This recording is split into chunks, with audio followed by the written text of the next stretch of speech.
Okay, welcome back to our lecture again. John Wycliffe.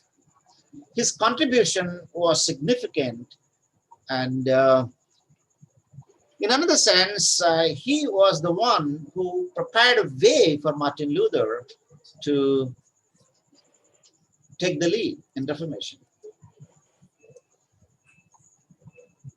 John Wycliffe. He was a theologian, particularly English theologian and a reformer. Also called the morning star of Reformation. John Wycliffe was the morning star of the Reformation. He was very much critical of the papacy. He raised his voice against the structures of the power of that time, felt that all Christians should have access to the Bible in the vernacular language. What we are talking today, people should have the Bible in their own native tongue. It was talked about during this John Wycliffe's time. John Wycliffe was the one, he raised his voice and said, everybody should read Bible in their own native tongue. Then only they'll understand the message of the gospel, the message of the Bible. So his Bible becomes first complete word for word translation of Latin Vulgate into English, into a Midland dialect. Till that time, they had only Latin Vulgate Bible. Nobody knows the Latin, only the clergy. Even the clergy was, or people who were uneducated, even the clergy were not knowing what was there in the Bible. Most of the clergy, most of the people in the clergy, they were not educated. They don't know how to read and write. And then what do they know? What is there in the Bible? Only the officials, the church officials, whatever they give traditions, they became a norm in the church. So it was John Wycliffe who translated that Bible from Latin Vulgate to English. So he was the first translator. John Wycliffe, 2 versions completed before him. First by Nicholas of Hereford up to Baruch 320. And a reminder completed by an unknown scholar. A few years later, a second version revised, less literal and less Latinate, completed by John Pothana. Complete Wycliffe Bible remained unprinted until 1820. Though he translated, but the church was so scared of his translation, they excommunicated him. They excommunicated people who read the Bible, and that was not allowed to come into the common man's hands. So also known as the Lollard Bible, John Wycliffe's Bible was also known as Lollard Bible, extant in 170 copies. Copies means with the handwritten copies. 170 copies were available during that time. So John Wycliffe, he discipled a band of, he discipled a community, and he had a band of disciples with him who took his teachings to the common people. Lollards. Who are these Lollards? Followers of Wycliffe came to be known as Lollards. Name perhaps derived from Dutch term Lollardo, meaning mumbler. Sect driven out of Oxford in 1382. Because this group started in Oxford University, they were excommunicated from the university, driven out of the university. Some devout members circulated Wycliffe's teachings and the Lollard conclusions. Lollard conclusions in 1390. What are those Lollard's conclusions? One by one, let me explain. Number one, the Lollards translated the Bible into their vernacular language, English. During that time in England, English was their vernacular language.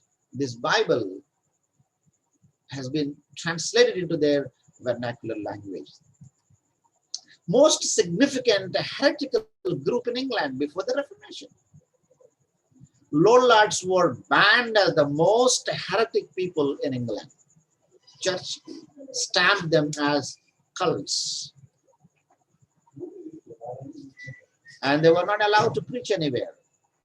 But these people, political and religious movement, they started as a political religious movement in the mid 14th century to mid 16th century.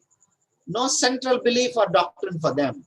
Bible was their central theme, and Bible was their authority in their conduct and faith. Their basis is a translation of the Bible into vernacular. Their vision was to translate the Bible into vernacular language. As I said, John Wycliffe was the founder for this Lollard group, mostly criticized the Western Church. They were the hypercritics of the Western Church. Wrote the 12 conclusions. They have, this is the Lollard conclusions. In the church history, you need to remember this. What are the Lollard conclusions? Number one, I'll explain later, in red spread in the 15th century. The Lollards spread in the, and then in blue before death of Richard II until 1400s. The Lollards were here and then they spread into the west. The spread of Lollardry, they call it. So now let me explain the 12 conclusions of the Lollards. Otherwise, the 12 conclusions of the disciples of John Wycliffe. So written by a group of Lollards in 1395. Examples of conclusions. Church leaders should not accumulate wealth. Number one, church leaders should not accumulate wealth, property. They should not be greedy. Number two, church leaders should not deal with secular matters. Church leaders should focus on spiritual matters. They should not get engaged in the political powers. Number three, church is corrupt.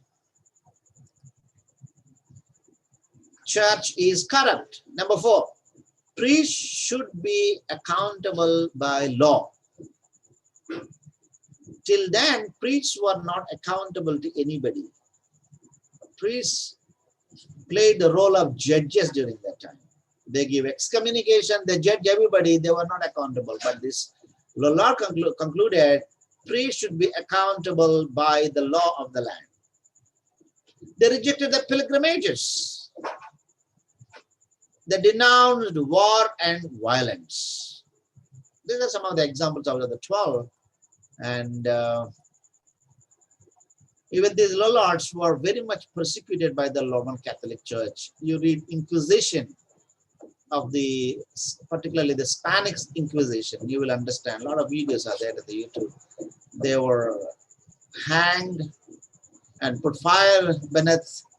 And there are different ways of persecuting. These Lollards were terribly persecuted during that time.